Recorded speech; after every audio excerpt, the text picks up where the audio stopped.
News 2 at WKRN.com. The war with Iraq was intense today. The Iraqis have killed and captured American soldiers. If there is somebody captured, and it looks like there may be, I expect those people to be treated humanely. A battle for Baghdad is still down the road. First, the U.S. has to get there. Ted Koppel with the U.S. 3rd Infantry. They get hit in a very rough and tough part of the country. This is an ABC News special, War with Iraq. Good evening, everyone. I'm Peter Jennings at ABC News headquarters. Our special coverage of the war against Iraq does continue, and it has been a long Sunday in the war zone. The commanders say that the United States is making steady progress, but the U.S. has encountered the strongest resistance since the war began. There are the figures. The Pentagon estimates 10 to 15 Americans have been killed today. The principal fighting has been at Basra and Qasr in the south, and in or near the city of Nasiriyah, 200 miles south of Baghdad. About 1,000 Marines are involved in the Nasiriyah fighting. We are told that 50 Marines were wounded and been evacuated. 12 American soldiers were taken prisoner by the Iraqis near Nasiriyah today, one of them a woman. The pictures of them in Iraqi custody and other pictures of what look like dead American soldiers have been seen widely throughout the world, including Iraq. The Bush administration said very forcefully that this violates international convention. President of ABC News has decided not to broadcast the pictures at this time. A U.S. Patriot missile battery accidentally shot down a British warplane and killed the 2 pilots on board. And President Bush said on returning to the White House today that massive amounts of humanitarian aid will begin entering Iraq within 36 hours. But overall, it has been a difficult day for Americans and for the British and certainly for the Iraqis. ABC's John McCarthy is at the Pentagon. John? Peter, no doubt the fighting intensified today in every way. One indication, sources say that half of the air campaign today was devoted to supporting ground forces. These are the more dangerous missions called close air support. All these aircraft returned safely to base, Peter, but they were riddled with bullet holes. The lead elements of the U.S. ground force are now less than 100 miles from Baghdad. But as U.S. forces moved rapidly toward Iraq's center of power, virtually every city the troops have gone through that initially appeared to be pacified erupted in sometimes heavy fighting. It's the toughest day of resistance that we've had thus far, but it's also a day in which we have continued the attack in almost every area. Qasr, the port city through which the coalition had hoped to immediately rush food and medicine for the Iraqi people, is still being hotly contested, delaying a critical part of the U.S. strategy. Without the food and medicine, winning over the Iraqi population becomes vastly more difficult. The coalition encountered pockets of determined resistance by irregular Iraqi forces who in some cases fought in civilian clothes or in modified commercial vehicles. Basra, second largest city in Iraq, home to 1 million people, and also needed for the resupply effort, has been the scene of continued sporadic fighting. But by far the roughest combat, engaging several thousand troops, was around the city of Nasiriyah. The lead elements of the American force passed by this city yesterday, continuing to push toward Baghdad. But today, a substantial Iraqi force picked a fight with the Marines who were gathering nearby. 2 ABC News correspondents were embedded with U.S. forces in the area just as the worst of the fighting began. We understand 50 casualties in the Nasiriyah area. A triage center was set up at this rotary wing air base near the Iraqi border. Al-Nasiriyah is always somewhere where they thought they might face this type of fighting. They've been training for this type of asymmetrical warfare against militias and plainclothes people for some time now. They thought they might see it here, but my guess is by the number of casualties here, they didn't think it would be quite so fierce. It was near Nasiriyah that one of several false surrenders caught American troops by surprise. There were troops dressed in civilian clothes that appeared to welcome the forces and then ambushed them. And it was in the same area where a small tank maintenance unit apparently took a wrong turn in the desert and was ambushed. It appears 7 were killed and 5 were taken prisoner. Both the bodies and the prisoners were videotaped by Iraqi television cameras, and it was then broadcast on Al Jazeera TV in Qatar, something that outraged U.S. commanders. State television that broadcasts the pictures of prisoners, asking them questions in an effort to humiliate them, is in violation of the Geneva Convention, and it is not right.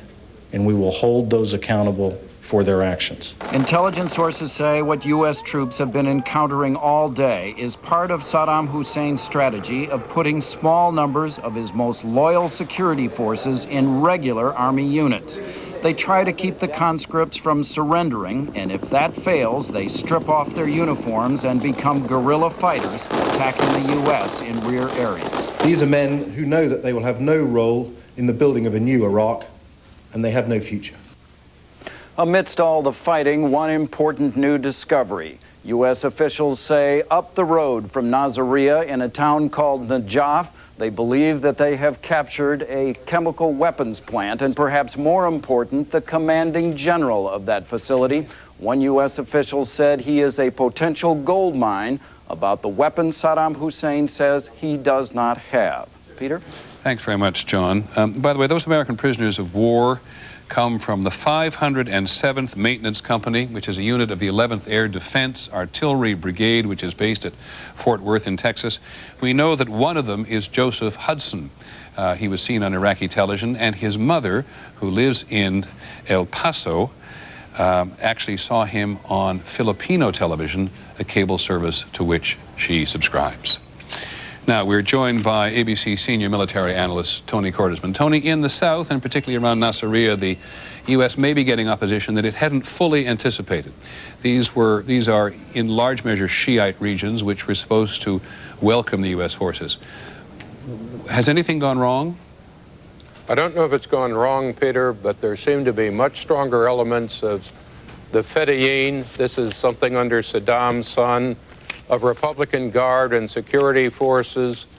The Popular Army forces seem to have stiffeners of Iraqi intelligence, and these people are all coming out. What we expected was sympathy. What we're getting is a very well-organized group of Saddam's thugs. Do you believe that that the U.S. is now being fought by the Shiites, who many people thought would be happy to be liberated? We haven't seen any popular fighting in large numbers. What we have seen, when we talk about Saddam's Fedayeen, those are mostly Sunni, brought down from the Baghdad area. But there are Shiites who've been loyal to Saddam, part of his regime, who fought during the Iran-Iraq War, and the Shiites are divided. Okay, Tony, thank you very much. Tony Cordesman on today's fighting, which was particularly intense, as we said, around Nasiriyah. It's also was a difficult day for American and also for British troops in southern Iraq, along the Fa Peninsula and farther north. The British have now recaptured the Fa Peninsula, but ABC's John Quinones now reports on the struggle for Qasr using both American and British reporting. Just yesterday, the town of Qasr was considered so secure that coalition forces had set up a command post here. But all that changed early this morning. American forces under heavy fire. Hey, Army, this ain't done yet. Get down on your fucking bellies. Suddenly, one American soldier said, Iraqis started popping out everywhere. Some 120 soldiers holed up in those buildings on the outskirts of town, and they're not about to give up. Be advised, I got enemy movement on the left-hand side, on the left flank. David Bowden, a British reporter, is traveling with the Marines. Mike Donnelly, my cameraman, do you feel you're safe enough where you are? He says so. You probably saw that, Simon. The Marines lay prone on their bellies for hours, and then an explosion of white smoke. Could it be... Gas, gas, gas! It turns out it's not gas, but now the American troops may be running out of ammunition. Roger, requesting ammo resupply, over. Conserve your ammunition! Their target, that yellow building with the tower. It's a perfect vantage point for enemy snipers. that tower back there is playing a huge part in what's going on now. Hours go by. Still, they can't flush out the enemy. So the Marines call in heavy British artillery. They also used Javelin missiles. The first one of those went long and missed the target. The second one was a direct hit. And as far as I can ascertain, there has been no fire from the Iraqi position since then. One of those vehicles was taken out. 3 people in there are now dead. They are Iraqis, we are assuming. But before long, the shooting resumes. Finally, the Marines call in British jets, the Harriers, and their 500-pound bombs. After that, one tiny flag of surrender. But if the coalition forces have this much trouble with one small town, many wonder what will happen when they take on Baghdad. John Quinones, ABC News, Kuwait. And now to that attack in Kuwait yesterday. The Army says it has detained a sergeant. He's known by 2 names, it seems, Mark Cools and also Hassan Akbar. He's the one, there you see, who's been arrested for yesterday's attack at Camp Pennsylvania in northern Kuwait. 1 soldier died, 27-year-old Captain Christopher Scott Seifert, and 15 others were wounded when someone, he is the accused at the moment, threw 3 grenades into a couple of tents. The sergeant has actually not been charged, in fairness. He has been accused but not charged. The Army says he may have attacked his fellow soldiers out of resentment. President Bush returned to the White House this afternoon from the presidential retreat at Camp David in Maryland. And for the first time since the war began, he talked to reporters. ABC's Claire Shipman is at the White House tonight. Claire? Peter, despite the fact that President Bush typically employs a hands-off management style, aides say he is actively engaged in the operational details, indeed, and all the details of this war. For example, today, when word got out about this POW video, Bush immediately started demanding answers of his aides. Who controls it? Can it be kept off the air, at least until the families are informed? Returning from Camp David, the president grimly remarked to one aide, "This will be a tough fight." President Bush had been, quote, absolutely disgusted when informed early in the day what the Iraqis had reportedly done to the U.S. troops. Iraqi TV has shown what appear to be American POWs and also what appear to be American dead. I expect them to be treated, the POWs, I expect to be treated humanely. And just like we're treating the prisoners that we have captured humanely. If not, the people who mistreat the prisoners will be treated as war criminals. It was at Camp David just after 8 a.m. this morning that President Bush was told by Defense Secretary Donald Rumsfeld via secure video link that there were American POWs. I was told early this morning that perhaps our troops were captured. But it was hours later, as Bush was at church, that shocked White House staffers saw the gruesome video on an internal feed of Al Jazeera television. Bush was quickly briefed that the images looked, quote, worse than what happened to U.S. soldiers when their bodies were dragged through the streets of Somalia. One of his most difficult days in this war, but the public reaction from the president, confidence. I can assure the American people we're making good progress, and also can assure them that this is just the beginning of a tough fight. Now, that is the challenge, say aides, as the grim news starts to come in, how to keep the public support behind the war. And so, Peter, we're going to see a much more active president next week, speaking out at cabinet meetings, at public events, maybe even visiting military families, all in an effort to not only explain the war, but again, keep the public behind the war. Claire, I heard the president describe 2 ways today, very much on his game, and secondly, somewhat defensive. Which was it? Well, I think, Peter, and you would know this as an observer of the president, sometimes he is just both. When you see him on his game, he's often a little bit edgy, and that is often a mark of his confidence. He does seem to be very sure of his course. It was not a good day, but to me, he was projecting from everything I've seen a sense of confidence about where this is going. Good, thank you very much. Claire Shipman at the White House tonight. Now to the pictures of the American prisoners of war and what we believe are dead American who were killed today. Arab television, in fact much of television overseas, has been broadcasting the images of these American soldiers we believe to have been killed. And public opinion, particularly in the Arab world, is being driven largely by what the public sees on Arab television. ABC's Dan Harris tonight reports from Jordan. Tonight in Amman and all across the Arab world, tens of millions of people are watching Al Jazeera, and the version of the war they see is often quite different than what is seen in America. For the past 2 days, Al Jazeera has been taking graphic pictures from Iraqi television and putting those pictures out to the world.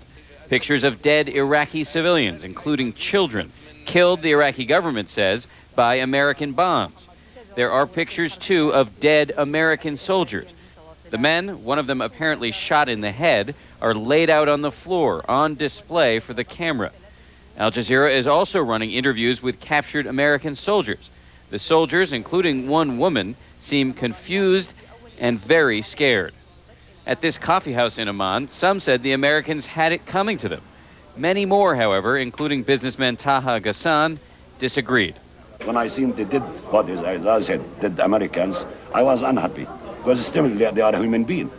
At Al Harami Hair Salon tonight, everyone said the Al Jazeera footage of both the Iraqis and the Americans confirmed their view that this is an unnecessary war. The pictures will, they say, cause the street protests in major Arab cities to grow. No doubt, because the high pressure will lead to explosion. More anger, you will see it in the streets if the war will continue. The head of news gathering at Al Jazeera tonight denied that his network was deliberately trying to inflame the so-called Arab street. He says Al Jazeera simply presents the news, and these pictures are newsworthy. Everyone we spoke with in Amman tonight agreed, saying these pictures show the reality of war, a reality they say the world needs to see. Dan Harris, ABC News, Amman. And now trying to understand how these prisoners of war may be treated. ABC's Lynn Scher has been talking to Americans who were imprisoned by Iraqis during the Gulf War in 1991.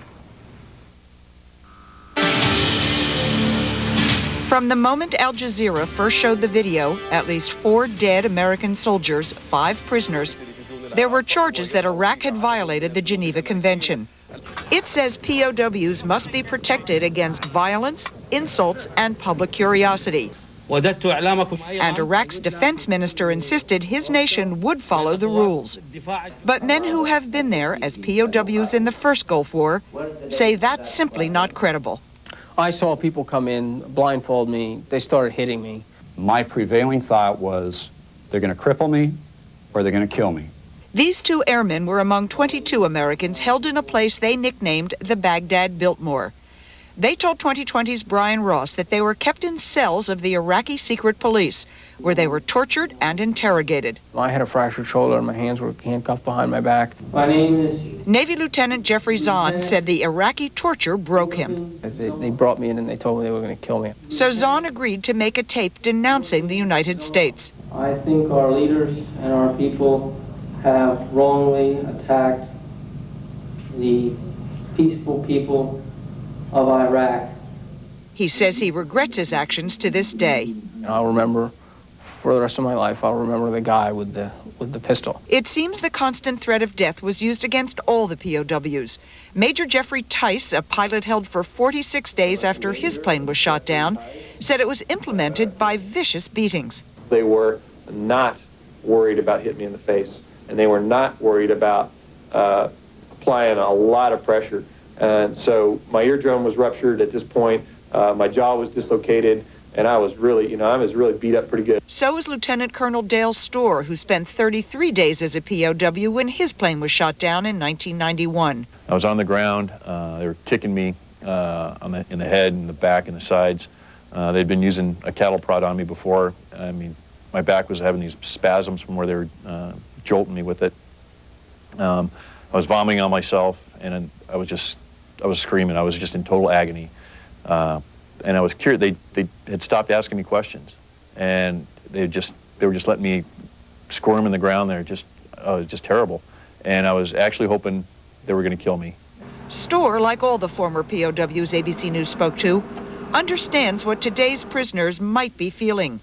Because the worst part, he said, wasn't what happened to him, but what he heard happening to others. And it's one thing to have someone beat you up. You know exactly how much pain you're in. You know what they're doing. And so you know exactly how bad it is. You hate hearing somebody else get beat up because you don't know what they're going through. You empathize with them so much. Senator John McCain, who spent 5 years as a POW in the Vietnam War, said today the prisoners' training would get them through it. The fact that they have had this training, I think, will stand them in good stead. When you know what to expect, then you can prepare yourself mentally and physically as well. These young people are in very good shape. Lynn Scher, ABC News, New York. To Baghdad, Reuters correspondent there tonight reports that the city was rocked by several big explosions with no prior warning from air raid sirens and no sign of anti-aircraft fire. The correspondent on the ground said the blasts were among the biggest to hit the city since U.S. and British bombardments began. And as you can tell by looking at our pictures from Baghdad all the time, we see what we see, but we do not see what is happening in the more distant reaches of the city. When we come back this evening, Ted Koppel on the road to Baghdad.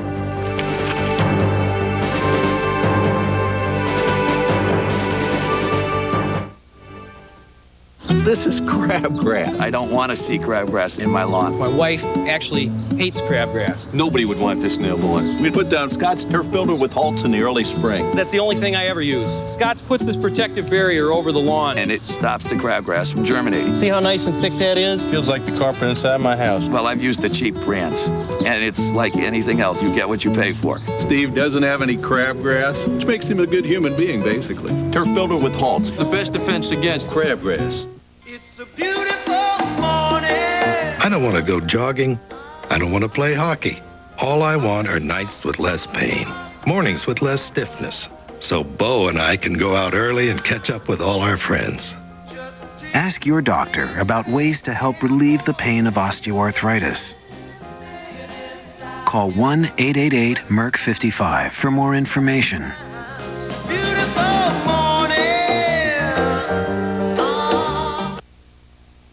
War with Iraq. When it matters most, stay with ABC News for breaking developments. And tomorrow on Good Morning America, Diane Sawyer reports live straight from the war zone with new information on the American POWs and the American soldier accused of attacking his own camp. For the day's first word, turn to Good Morning America. Next Sunday, You're gonna kill me, aren't you? a scientist battles to stay alive. I don't care! His only hope I'm not willing to risk your life. When did you start playing it safe? are the agents breaking all the rules to save him. You have 30 seconds before you die. We have to do this. Christian Slater guest stars on Alias next Sunday on ABC.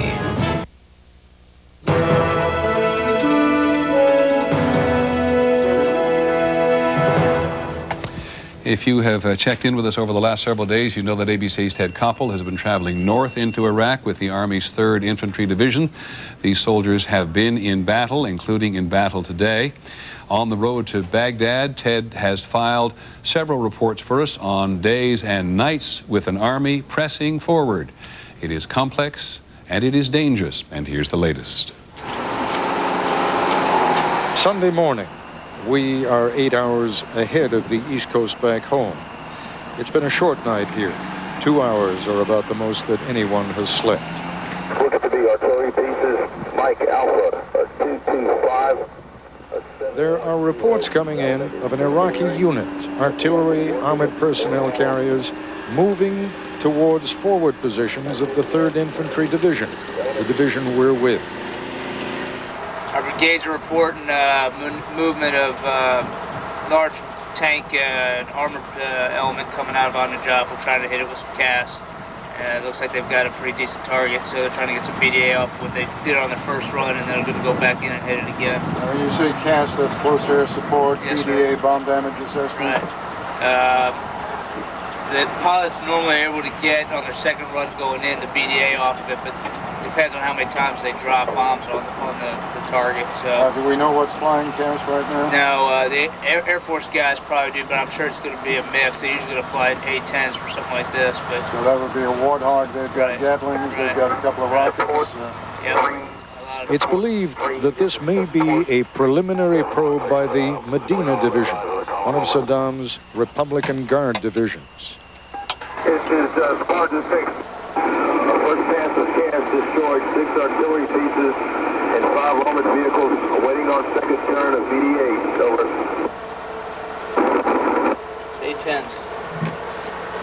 gonna do some damage. The Air Force A-10s will report destroying 6 artillery pieces, 3 armored personnel carriers, and assorted other armor.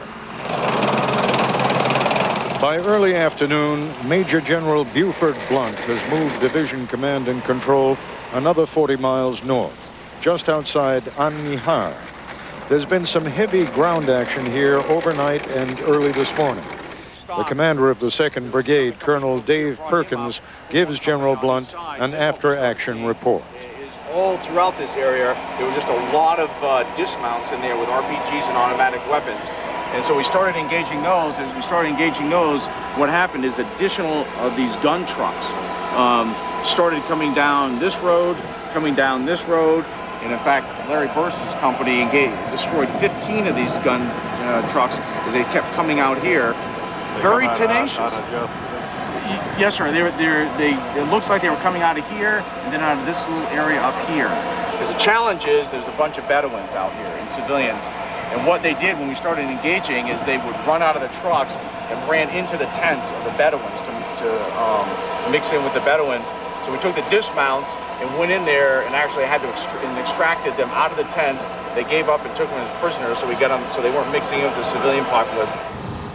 Colonel Perkins agreed to take us up the road so that we could see the aftermath of the fight. It was essentially as he had described it. This is Highway 28 directly behind me. It leads due north straight to Baghdad. Waiting behind these berms of earth all the way down this road last night were a number of these trucks, just like this one. You can see it's still smoldering. If you look just at the top there behind the cab, you can see a V-mount where a man had a .50 caliber machine gun. He and many of his colleagues, there must have been about 150 or more of them, were waiting along Route 28 behind berms just like this one, waiting for U.S. armor to go by. They underestimated the power of the U.S. armor. It is one thing to listen to an after-action report. It is always something else to visit the battlefield when the wreckage is still smoldering and the effects of the dead are piled in a careless heap as though waiting to be scooped up by their dead owners. Sometimes, Colonel Perkins, we can read a lot into a few of these inanimate objects that are left behind. What do you read into this? Well, obviously, if you take a look at where he was situated compared to where we were coming down that road, this was an RPG position, which is an anti-tank missile. In fact, you can even see some of the spent cartridges. And obviously, he had been brought here by the vehicle, and there are positions all along this ridge line here where they were laying in wait for the unit as it came down. As the lead units came down initially, they were engaged by the RPGs and then the automatic weapons fire, which at that point we deployed. Had 2 companies in the lead and immediately took this position as well as others on the other side of the road under fire. And there was pretty heavy sustained fire from this. And then while we were fighting, they continually brought down additional trucks, like you see behind us, backfilling. So they had done a little bit of homework, and they can tell where the good observation is. And they were clearly lying in wait for someone to come down this road. Theoretically, with a rocket-propelled grenade, could you take out a Bradley or an M1A1 tank? We never want to get hit by any of the munitions, and so like anything else, it depends on how it hit, what angle it was shot at, where it came from. Some hits are survivable and some aren't.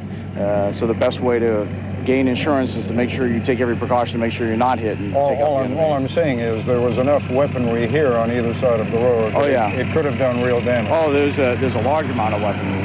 Yeah, and you can see the weapons caches behind us and just the amount of weapons that were expended at this location before the enemy here was destroyed. So there was, they definitely had a fairly large force here, and we're planning to do, I think, quite a bit of damage. You sustained no casualties? We sustained no casualties or injuries. You need to remember, before we show you the last scenes of this report, that the purpose of the men who carried those weapons to this place was to kill as many U.S. troops as they could. A rocket-propelled grenade can disable a Bradley fighting vehicle. There could easily have been dead Americans lying here this Sunday afternoon. Thankfully, there was none today. but there were dozens of Iraqi dead.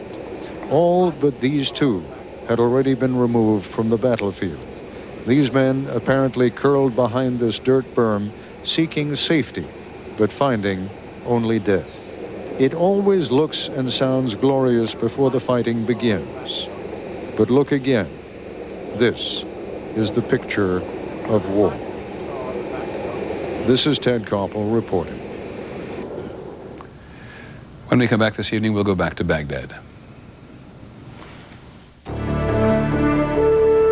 War with Iraq. This ABC News special continues after this from our ABC stations.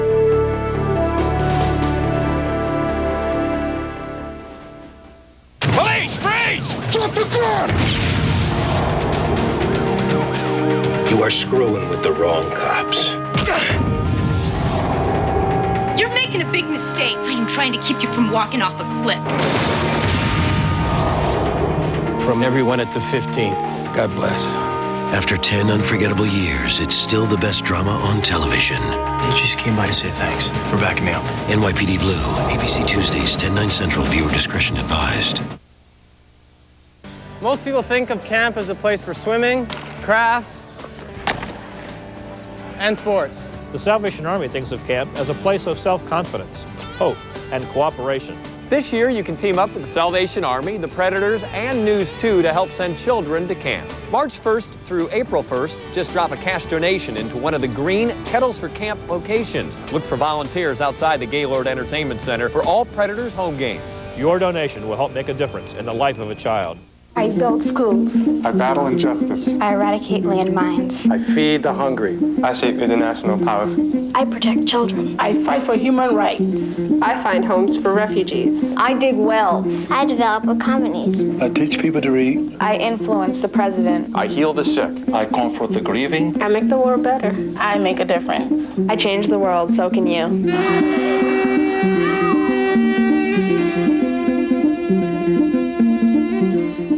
WKRN celebrates 50 years of broadcast excellence.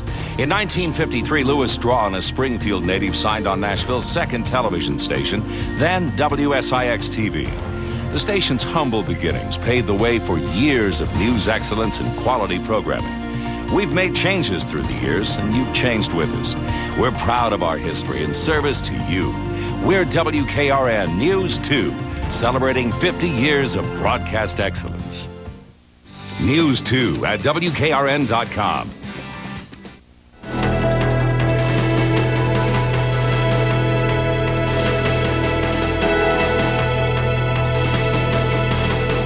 We told you a little while ago about the people from the 507th Maintenance Company who have been captured and perhaps some of them killed in Iraq today. One of them is Joseph Hudson. This is a picture of him, and we put it up with his mother's permission. Her name is Anacita Hudson, and she lives in Alamogordo, New Mexico. She is on the phone with us now. Mrs. Hudson, can we just tell you, first of all, how dreadful everybody feels about this. How did you hear about this? Yes. Mrs. Hudson? Yes. How did you hear about this? Oh, I saw my son on the Filipino channel today. And he was being interviewed by the people, I believe it's the Iraqis channel, but the Iraqis was showing it in all over the world, I guess. And one of my sons is being captured over there. Mm-hmm. He's 23 years old, your son? I believe he born in July 18, 1979. Mm-hmm. And have you talked to the Pentagon about this, or have you talked to any of his commanders in Fort Worth? No, sir. I didn't talk to anyone yet, but my daughter-in-law has been briefed today for about that her husband is being captured. He's my daughter-in-law. I think we know what a terrible shock this must have been to you to see him. Yes, sir. I saw him on that channel, and I started crying. Well, Mrs. Hudson, we are all thinking of you tonight. Mrs. Hudson, in fact, and we apologize for disturbing you. And I was really kind of shaken because of I saw him on the TV, and I cannot imagine how become a prisoner of war like this. Mrs. Hudson, I'm sure you know by now that the president and all of his commanders have said they will do everything to get him back. Thank you. Yeah, I hope. I just wish that the president will do something about to get my son out from that prison. Thank you, Mrs. Hudson. We apologize for bothering you. Thank you.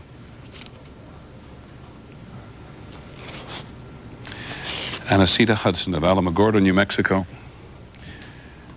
Interesting, she subscribes to a Filipino television channel, and we said earlier this pictures of both the prisoners and perhaps the dead had been seen around the world, and she lives in New Mexico and subscribes to a television channel from her home. She comes from Negros in the Philippines. Now we're going to go back to Baghdad, where we told you just a little while ago there had been quite a lot of bombing just a short while ago, well out of the range of the cameras, which are pretty much in downtown Baghdad. We do now know that in the first 48 hours of the attacks, which began on Wednesday night, the U.S. and Britain have bombed the Republican presidential compound near the Tigris River, as well as the Ministry of Information, where reporters used to file, though part of it is clearly not destroyed because there are cameras still on the roof. They hit the Ministry of Planning and the office next door of Tariq Aziz, the Deputy Prime Minister, often the spokesman for the Iraqis. They also struck the Al-Salam presidential compound and the headquarters of Saddam Hussein's secret police, the Mukhabarat. And the bombing of Baghdad continues. I said going into this war there were many, many targets, some downtown for highly symbolic reasons, some of them elsewhere for very specific military reasons, which the U.S. High Command intended to hit. ABC's Richard Engel is up from Baghdad once again. Tonight, Peter, the bombings in Baghdad continued. There had been sporadic airstrikes throughout the day, but as darkness fell, they grew much more intense. Among the targets hit tonight was the Republican Palace, which has been struck before. In the last 24 hours, the secret police headquarters and the Al-Salam Palace have all been hit. Iraq says that the United States and the British forces are targeting mainly civilian targets, like this house that journalists were taken to in a neighborhood in Baghdad. There was a crater in the middle, and about 5 homes were badly damaged around it. During the day, Iraqi forces were searching for what they believed was a downed coalition pilot after a witness reported seeing a pilot parachuting from the sky and falling into the Tigris River. At one point, the soldiers started firing into a bunch of reeds along the riverbanks, believing that the pilot may have been hiding among them. The forces later set fire to those reeds. However, no pilot was found. Iraqi state television repeatedly broadcast the images of dead American soldiers and prisoners. The basic message was President Bush and Prime Minister Tony Blair, look closely at these pictures, because this is what's going to happen if you keep sending forces into Iraq. Peter? Richard Engel in Baghdad tonight, where, of course, the bombing continues. The American troops getting closer to Baghdad. We're not exactly sure how close some of them are, but we all know they face a very difficult mission as they get to the Iraqi capital. It is a large 4.5 million population capital, much more spread open than other European cities, a city that spreads over a large area and in many cases have very wide avenues through it. We're joined again by former Lieutenant General Greg Newbold of the Marines. General Newbold, you spent a lot of time thinking about what a battle in Baghdad, even on the perimeter, might be like. What are your first thoughts about it? Well, as you know, Peter, the concern and caution of military commanders since the planning began has been that ultimately this fight may go to Baghdad. It is a city that's spread out a good bit, as you've indicated, but regardless, fighting in an urban environment will undoubtedly be tough. It could be costly. The outcome is still the same, but I would note that Central Command's strategy for this is a good one, very apt, and that is that they intend to destroy the most capable Iraqi forces, but before they can fall back into the city. But if they do, it'll be tough. Now, it's not like Somalia. It is not like Mogadishu. Baghdad looks a whole lot different than Mogadishu for people who've seen Black Hawk Down. It is a fairly wide open and spread open city. Does that actually make it easier for U.S. forces? It does. That's a very good point. Much of it is spread out, and therefore we can use some of our weaponry and a lot of our technology to good advantage. It does still negate some of the advantages in that it is harder to find the enemy, and it is harder to get to them if they are determined to put up resistance. And looking at whatever you're able to look at today, we get the sense that the Iraqis are filling in the area between, say, Nasiriyah and Baghdad, and there'll be a pretty heavy fight even before getting to Baghdad, or at least a potentially heavy one. Well, actually, that's our intent. We would prefer to hold the largest engagement short of Baghdad and prevent their withdrawal. And we will do that from the air and obviously from the ground to envelop their forces and destroy them or cause them to capitulate before we have to go into the city. Thanks, General Newbold. There are some views of the city which maybe, thank you very much, nice to see you again, sir. Those views of the city be very pertinent perhaps next week. Next on the broadcast this evening, Americans here at home praying today, of course, for the soldiers overseas. These are killer legs. But these legs could kill too. So could these. And these. If injury, surgery, or illness has you off your feet, you're at risk to develop a blood clot in your legs that could travel to your lungs. It's called DVT. Complications from DVT kill more than AIDS and breast cancer combined. In most cases, DVT can be prevented. Ask your doctor or call 1-888-DVT-NET1. Hi, I'm Emmett. And I'm not. We may not look it, but we're a lot alike. We both like giving back to the community. And we're both considered quite stylish. And we both believe that phone service should be simple. Oh yeah, like 10-10-220. It's cheap, whether you use it a little or a lot. 99 cents for all calls up to 20 minutes. And there are no monthly commitments. So you only pay for the calls you make. So, what do you think of the shirt? Too loud. What do you think of the shirt? Dial 10-10-220.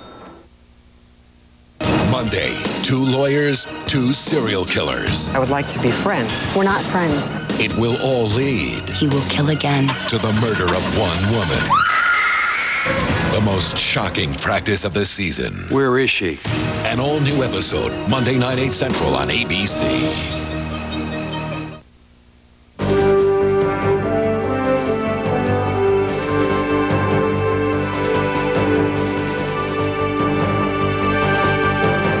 Again to the home front, President Bush said today he is praying in his words for God's comfort and God's healing powers to anybody who loses a life in the war with Iraq. On this Sunday, many people here in America were praying for the troops and for peace. Here's ABC's Dean Reynolds. Americans trained their thoughts and prayers today on the deserts of Iraq.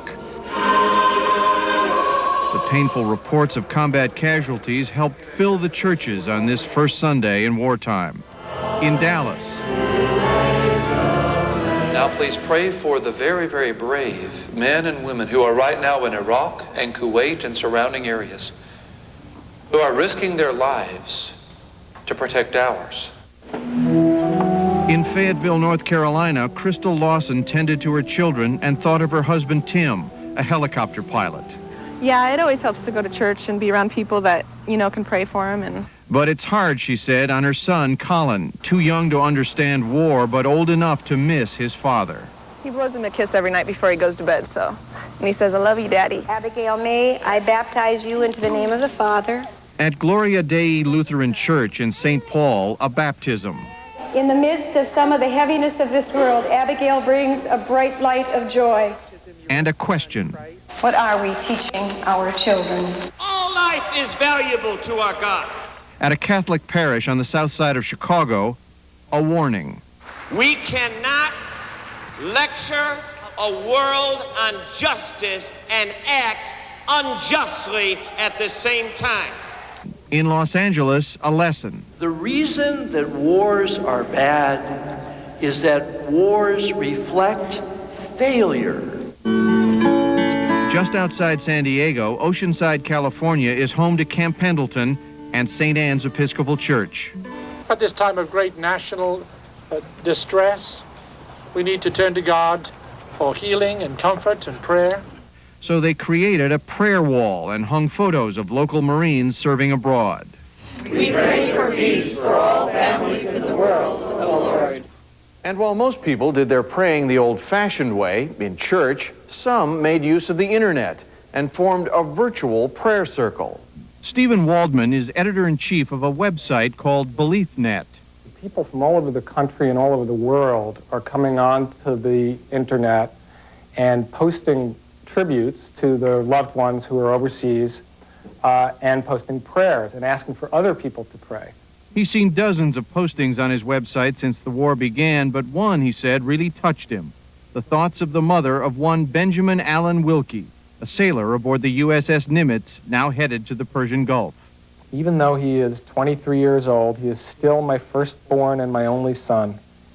His childhood passed by way too quickly, and today I proudly look at him and ask myself, when did my little boy grow up? When did he become such a fine young man? I wish I could be by his side again right now. And to that, millions of Americans today will say, Amen. Dean Reynolds, ABC News, Chicago. Millions of Americans went to church today. Millions of Americans will watch the Oscars tonight. The war is certainly casting a shadow over one of the year's biggest television events, the 75th Annual Academy Awards in Hollywood tonight. Here's ABC's Judy Muller. This was the scene at last year's Oscars. Glitz, glamour. I'm here with Ethan Hawke, a rookie cop in Training Day. And gushing red carpet interviews. This year, the glitz is under wraps, the red carpet empty. Celebrities are being ushered in quickly and quietly. Most of the celebrities and stars don't want to be asked trivial or frivolous things at this time. The bleachers that once held screaming fans were taken down days ago. Today, the only screaming is from anti-war protesters demonstrating a few blocks away. And our enterprise really is focused on doing a show that's appropriate for what's happening in the world. Appropriate. That's the buzzword at this year's Oscars. At least one of the scheduled presenters, Will Smith, feels the whole event is inappropriate. He has pulled out of the show. Some of the other presenters are against the war, but their remarks will be limited to their scripts. Winners are a different story. That 45 seconds is theirs. They earned it, and what they do with it is up to their individual conscience. I'm here to open up an account. Okay, what type of account? I want the account where I can get the free gun. One of the nominees in the documentary category, Michael Moore, is not likely to hold his tongue. Well, the worst thing they could do is announce that I've won, because I don't think they want me up there on that stage. Not this week. Not in this country. Not during a coup. But is that appropriate? I plan to behave appropriately. Having said that, I don't leave my citizenship papers at the door. On a less substantive level, actors have been rethinking their attire.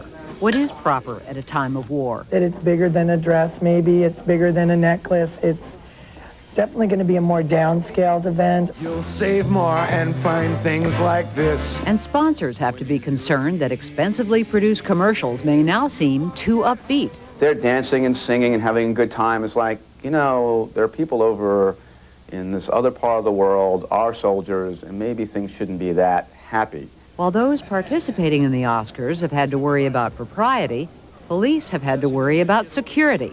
This is the tightest security in the 75-year history of the show. Hundreds of officers are patrolling the area. A major concern that a terrorist might find this event a tempting target. We have no threats that we're aware of at this particular time. We've got a very active anti-terrorism entity that would beef up very significantly. Meanwhile, there is evidence that Americans are looking for entertaining diversions to the grim news of recent days. The box office for movies was very strong this weekend, with a comedy starring Steve Martin topping the list. The Oscars, with Martin as host, will go on, and as of yesterday anyway, the producer was predicting a safe, smooth event. I'm bringing my children, my family, my wife, so I don't have any questions about the security of the Academy Awards show. In fact, it might be the safest place to be in Los Angeles on Sunday. It very well could be, yes. Safe, and certainly more somber. Judy Muller, ABC News, Los Angeles. When we continue, one final item, war and the photograph.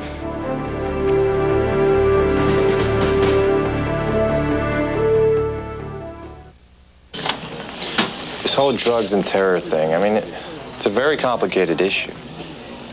Complicated issue? Complicated. Very complicated. No drug buyers, no drug money, no drug money, no drug dealers, no drug dealers, no drug murders, shootings, bribery, corruption. Not that complicated. I wanted to know. I had H&R Block double-check last year's tax return. Free. They found over $2,000 my CPA missed. I got $1,000. It's my money. I want it back. It's your turn. Take the free H&R Block Double Check Challenge. Thanks to the latest breakthroughs in hair loss technology, it's impossible to tell who is a Hair Club client and who's not.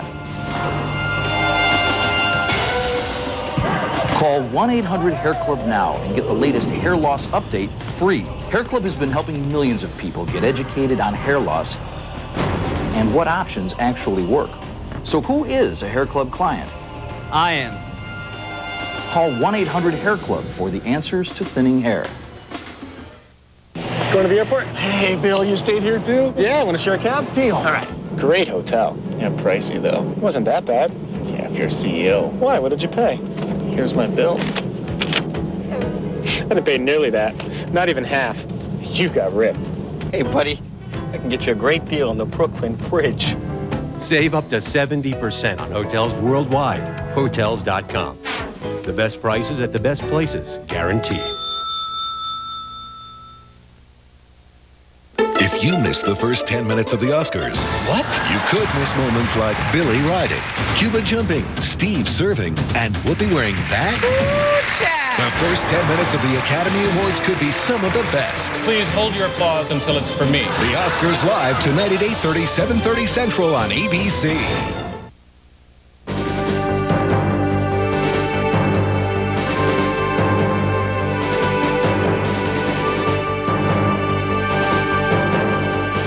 Finally from us this evening, war and images. The pictures during a war have an enormous impact on public perception. You know that's the case ever since the American public saw shocking photos of the slaughter at Antietam during the Civil War. 140 years later, the photographs lost none of its power. Here with a report on the image and war, ABC's Bob Brown. An army travels on its stomach, the saying goes, but it also travels on its image, whether it is one of shock and awe, or of welcome, or of changing the image that preceded it. Live, moving images have a quick and visceral impact. Still images communicate in a different way altogether. I think still images have the ability to arrest us, have the ability to provoke our thought. And that's why still images, even in this days of sort of video phones and satellite uplinks and, you know, the tremendous technology, why still images still have a place in war coverage. University of Maryland historian and photojournalist Susan Moeller wrote Shooting War, a history of the influence and aims of American combat photographers. You may have lots of technology at your fingertips, but you're trying to discover that moment that's going to translate what you're seeing for the people back home. Because of embedded reporters and photographers, the first few days of this war have produced detailed and dramatic images which in extraordinary instances have placed viewers in a kind of omniscient position. These images have also been nuanced and intensely personal. A face that would be passed by in a second by moving cameras becomes a symbol and a mystery to solve. This is a Reuters photo of an Iraqi child holding up a pack of cigarettes for U.S. troops. One image that begins to pose 100 questions. He's isolated in this desert landscape, and when you see him in isolation, you do wonder, who is he? Is he alone? Where's his family? What's his story? That's part of sort of the dialogue that still photographs set up with us, because they have that, what's happening here, sort of quality to it. In this photo, as it turned out, there was no resistance from the tank, but the suspense is palpable. These still images were taken for Newsweek by veteran combat photographer Ron Haviv, who is embedded with the U.S. Marine Scouts of the 1st Tank Battalion and who spoke with me by phone today. It's giving me a bit of a different perspective in that I'm trying to give the audience a view of something a little bit more intimate with these young Marines. This is all of their first combat experiences. And depending on where in the world these pictures are seen, they may be interpreted entirely differently. I think that's a really important point to mention, that we understand photographs because of our cultural background. When you have the Arab world looking at the Muslim world, looking at some of the images of the surrendering Iraqis, to us they look like we're winning. I think to that part of the world, it's wondering whether it's a ploy or set up. What always distinguishes these photographs is the combination of courage and skill shown in split-second increments by the men and women who take them, and who are a breed unto themselves. For me, combat photography is incredibly important because it's often the history of a country or the future of a country is determined at that moment in combat. Most countries are born or die with war. And I think that's one of the most important reasons why it's necessary for myself and my colleagues to be in these positions to be able to document what's happening. Bob Brown, ABC News, New York. And finally, some of the words that go with some of those images today. The U.S. has encountered the strongest resistance since the war began. The Pentagon estimates that 10 to 15 Americans have been killed. Much of the fighting has been in Basra and at Qasr in the south. And we heard tonight that the British had liberated the Four Peninsula. Near the southern city of Nasiriyah, about 1,000 Marines were involved in the fighting, and 50 Marines were wounded and have been evacuated. 12 American soldiers were taken prisoner by the Iraqis near Nasiriyah today. One of them was a woman. Pictures of them have been broadcast widely. And there are also some other pictures of what look very much like dead American soldiers, and they too have been seen widely around the world and are already causing debate. The Bush administration says forcefully that this violates international convention. ABC News will not broadcast the pictures at this time. A U.S. Patriot missile battery accidentally shot down a British warplane and killed 2 of the pilots on board. And President Bush, returning from a weekend at Camp David, said massive amounts of humanitarian aid will begin entering Iraq within 36 hours. That concludes this ABC News special for now. Next up is the pre-Oscar show. If anything happens in the war, we shall, of course, return. Other than that, like millions of Americans, perhaps it's time to enjoy the evening. See you later.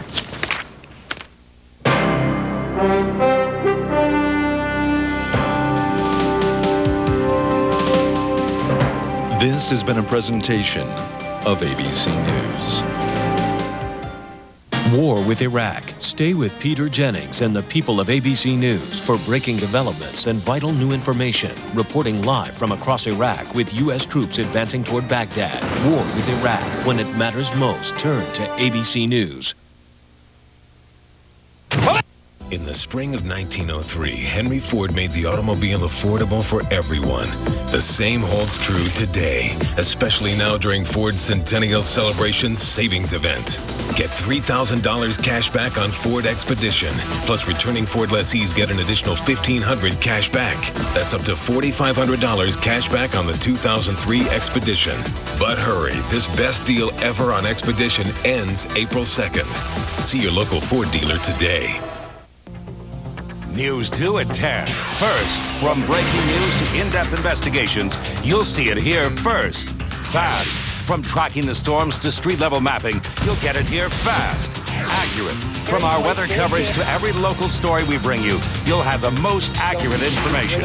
Here at News 2, we know how important it is to give you the information you need.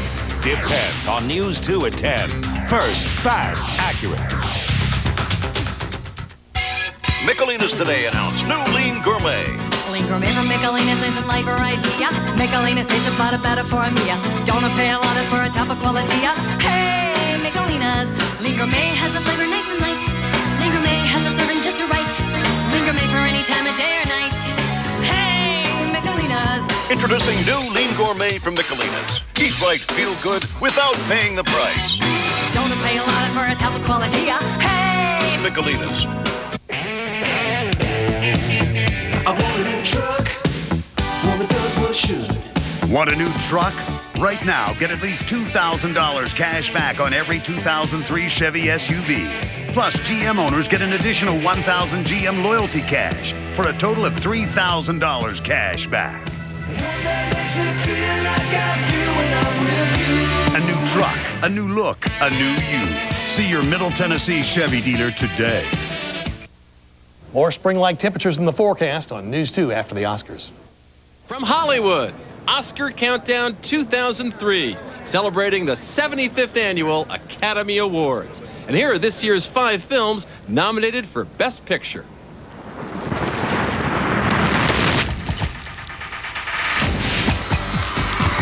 you want to take my picture? Oopsie daisy! It is not! It is mine! Must fight! Frodo!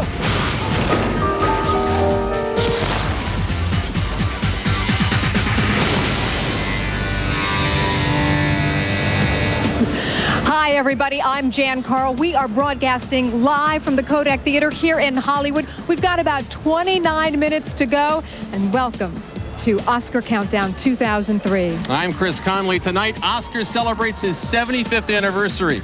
And because of the events of the past few days, this year's red carpet is a more subdued place. But tradition continues, and the stars are here. And once again, ready to honor those who've excelled in an art form that's embraced by the entire world, the magic of motion pictures. Besides meeting some of this year's nominees, we'll also be showing you scenes from the outstanding motion pictures in which they appeared. Sean. Hi, everybody. I'm Sean Robinson here at Orchid Court near the entrance of the theater.